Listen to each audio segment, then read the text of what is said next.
తెలియపరుస్తూ ఉన్నాను. ప్రియులరా, ఈ దినము కొరకు దేవుడు సిద్ధపరిచిన వాగ్దానాన్ని మనం స్వాధీనపరచుకుందాం.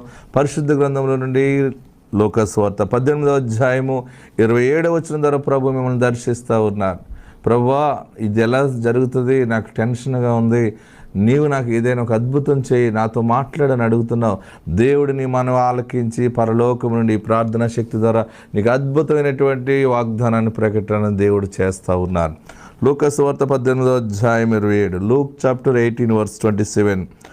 ఆయన మనుషులకు అసాధ్యములైనవి దేవునికి సాధ్యములని చెప్పాను. ప్రియులరా, ఇది యేసు ప్రభు వారు చెప్తున్న గొప్ప మాట ఏంటంటే, మనుషులకు అసాధ్యమైనది దేవునికి సాధ్యము.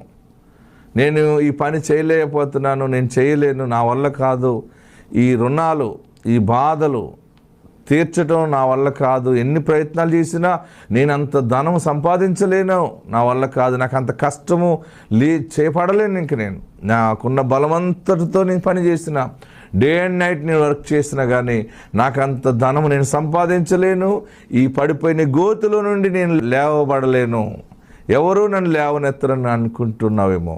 దేవుడు ఈ దినము నీతోనే మాట్లాడుతూ ఉన్నాను. ఈ మనుషుడిని నేను మార్చలేను, నా వల్ల కాదు, నేను ఎంత ఏడుస్తున్నానో, ఎంత ప్రార్థిస్తున్నానో, ఎన్ని రకాల ట్రీట్మెంట్లు చేయించానో, ఈ మనుషుడు మారుతాడు అని ఏడ్చావు కదా, ఈ మనుషుడిని నేను మార్చలేను.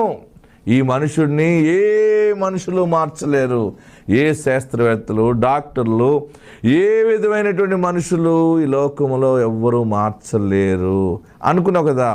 మనుషులకు అసాధ్యమైనది దేవునికి